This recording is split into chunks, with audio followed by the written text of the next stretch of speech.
Soočenja začenjamo v Kopru, nadaljevali bomo tudi v drugih večjih slovenskih mestih. Kako bomo živeli prihodnja 4 leta? V kakšno smer bo šla Slovenija? Odgovor je v veliki meri odvisen od naše odločitve. Z nami so predsedniki 8 strank, ki jim po zadnjih 3 javnomnenjskih anketah, ki jih za našo medijsko hišo izvaja Inštitut Mediana, kaže najbolje. Torej, preden kaj deliš, je treba ustvariti. Tukaj se vse začne.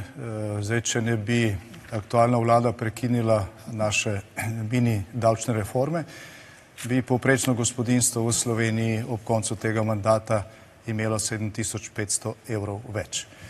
Jasno je, da bomo mi to splošno davčno olajšavo, ki je bila temelj te mini davčne reforme, vrnili nazaj in jo bomo povečali 7500 na 8500 evrov, ker je bila vmes inflacija in tako naprej. Zagon se bo začel.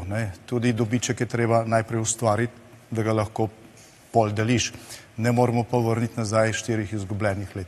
Božičnica bo ostala povsod tam, kjer si jo lahko izplačajo iz rezultatov dela. Ne pa več kot obvezna. Mislite, tam, kjer je božičnica obvezna in jo mora podjetje izplačati, pa tega denarja nima, bo potem tekom leta privarčevalo pri nižjih plačah, pri manjših dodatkih in tako naprej. Kaj pa bi naredili, da bi od plač ostalo več? Torej, mi predlagamo razbremenitev srednjega razreda. Naš cilj je, da bo vsakemu pripadniku v srednjem razredu ostalo 150 evrov več na mesec. Ampak se ne gre samo za davčno bremena, veste. Gre za to, da gospodarstveniki imajo občutek, da so pravzaprav nezaželeni v naši državi. Gospodarstveniki ne pričakujejo samo davčnih razbremenitev, pričakujejo hitrejša gradbena dovoljenja, pričakujejo administrativne ovire, s katerimi se srečujejo praktično vsak dan na področju trga delovne sile, ko rabimo novo delovno silo. Na Kitajskem je gospodarstvo eksplodiralo in so postali največja gospodarska velesila, ko je kitajski predsednik rekel, da ni sramotno obogatiti se. Mi se pa do uspešnih posameznikov obnašamo kot glavnih državnih sovražnikov. Dušimo jih z davki, dušimo jih z birokracijo in jih preganjamo čez mejo. Pri nas zvišujejo na pamet minimalno plačo in to vedno uničuje gospodarstvo, uničuje delovna mesta, se upravičujem, jaz sem vsem pustil do besede. Kaj se zgodi s posamezniki, ki imajo 1070 evrov plače? Njih bo ta z minimalno plačo dohitil, na koncu bomo vsi na minimalnih plačah in po logiki trenutne oblasti bomo vsi enaki, ampak vsi revni. Torej, kje bi jemali, da bi imeli za javne storitve za delovanje države? Pa če gremo mogoče, mislim, da se je gospod Janša prvi javil. Gospod Golob je bil še prej, ampak v redu. Oni jemljamo, mi ne jemljamo. Ne, izvolite. Zmenite se sama, bo še najboljše. Kar bi bilo zelo dobro. Najboljše, da je tisto, česar nimaš. To je najboljše. Glejte, nikomor ne more biti v čast, da v Sloveniji leta 2026 ljudje dobijo plačo, ki je nižja od 1000 evrov, pokojnino, ki je nižja od 1000 evrov. Ne bi bilo treba, da je temu tako, ker Slovenija zmore več. 18 milijard dodane vrednosti za gospodarstvo in ljudi. In znižali smo, v vseh 4 letih smo samo 5 milijard povečali dolg. 2-krat manj dolga v 4 letih napram 2. Nikoli takih dobičkov v gospodarstvu kot v letih 23-24. To pomeni, da gospodarstvo ni zadušeno, ravno obratno. Gospodarstvo cveti. Ampak lažje je napovedovati katastrofo, lažje je ljudi strašiti, čeprav imajo na računu bistveno več kot kadarkoli. Če gremo čisto konkretno, od upokojencev do zaposlenih. Zdaj pa povejte, kdo ima manj. Čisto konkretno, kaj bo z nepremičninskim? Enako sprašujem kot predsednik vlade, kdo ima manj? Kdo ima manj? Jaz bi to rad slišal. Mi je pa zanimivo, da se je gospod Stevanović postavil proti minimalni plači. Zanimivo mi je, da gospod Janša v isti sapi, ko reče, imamo nizke pokojnine, pove, da bi on nižal prispevke in davke na plače. Potem bodo pokojnine še nižje. In Finska je z programom, kakršnega bi izvajali NSI, gospod Logar, gospod Janša in gospod Stevanović, prišla iz leta 2022 60% dolga na leto 2025 skoraj 90% dolga. Zoran Stevanović in stranka Resnica niso proti minimalni plači, če se vi ne razumete, ampak so za dvig vseh plač na račun davkov in prispevkov. Samo na ta način lahko povečamo skupno moč, ustvarimo blaginjo in poberemo več denarja, ampak to velja za način. Tega vi ne razumete. Ko ste zadnjič dvignili minimalno plačo na pamet, smo v tretji največji občini na lokalnem nivoju nivoju v istem mesecu mogli dvigati cene storitev vrtcev. Že teče prenova informacijskega sistema, končana bo letos poleti. Takrat bomo videli, kje so čakalne vrste realne.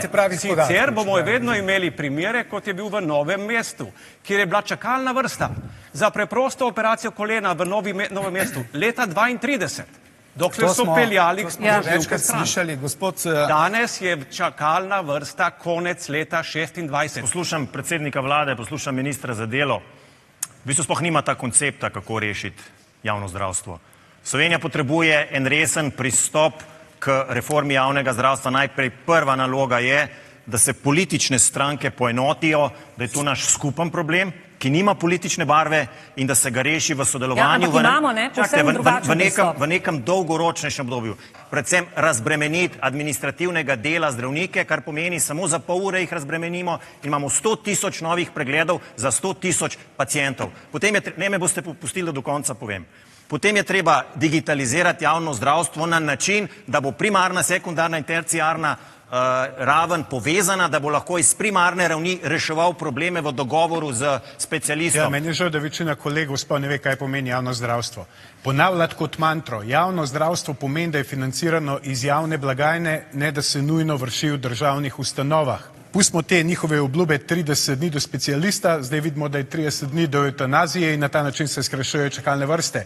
Mi zagotavljamo, da ukolikor pacient ne bo v 30 dneh dobil zdravstvene storitve, da je lahko 31. dan išče pri zasebnem zdravniku stroški javne blagajne. Omenili ste tudi dolgotrajno oskrbo.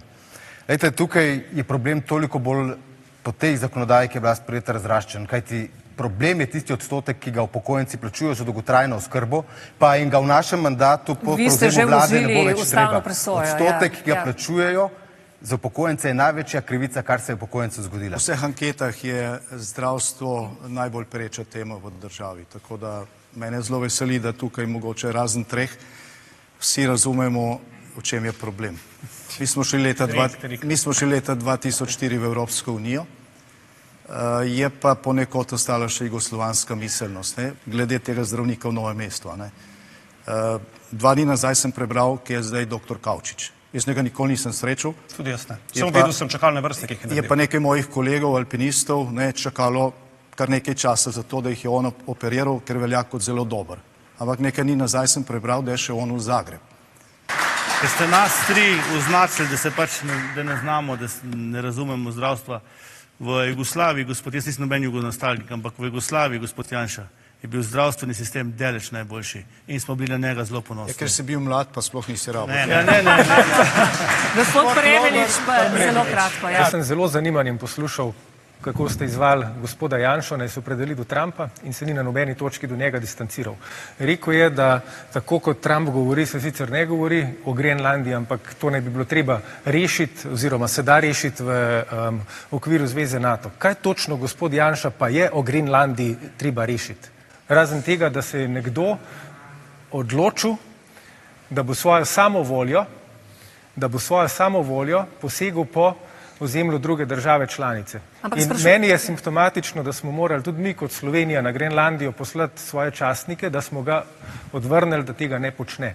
Mislim, da je s tem Evropa dobila zelo jasen signal. Popolnoma nepomembno je, kar mi zdaj v tem momentu mislimo o Trumpu. Dejstvo je, da deluje, da je obljubil Američanom, da bo Amerika na prvem mestu in da to obljubo nekako izpolnjuje. Mi kot država z nekim majhnim vplivom ali pa sploh brez vpliva, majhna država, moramo stremeti k temu, da bi se dobro razumeli z Ameriko, ravno tako, ker se moramo dobro razumeti z Nemci in s Francozi in z Rusi in s Kitajci, mi moramo graditi mostove, ne zidov in od vseh skupaj potegniti tisto, kar je najboljše za Slovenijo. Takoj po volitvah organiziramo referendum, da ugotovimo voljo ljudi, ali so še za obstoj v NATO. In tretja izredno pomembna stvar v okviru mednarodnih organizacij, izstop iz WHO-ja.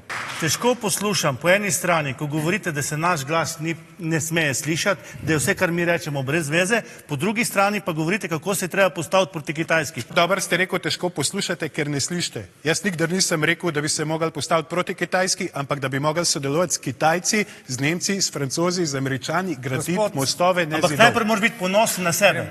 Ja, kakšne veze ima to? Ja. Gremo naprej. Gospod Janša je malo tako, ne, z roko zamahnil, smo poslali 2 vojaka na Grenlandijo.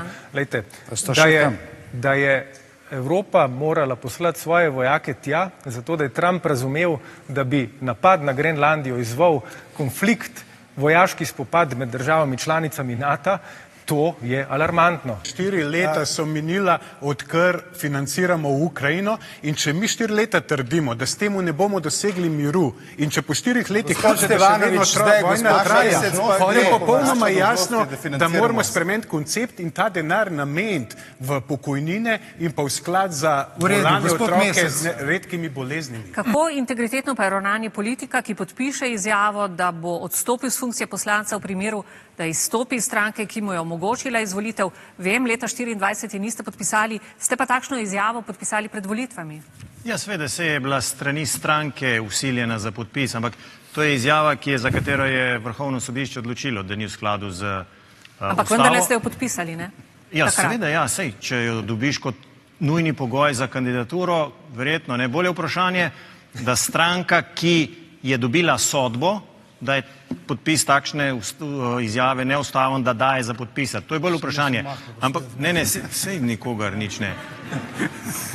Konkretne izkušnje vseh Slovenk in Slovencev s 3 mandati gospoda poleg mene kažejo, da so njihove besede lažne. Najhujše čistke so vedno v njihovih časih. In zdaj ima Slovenija končno priložnost, da ohrani stabilnost s tem, ko potrdi nadaljevanje mandata te vlade.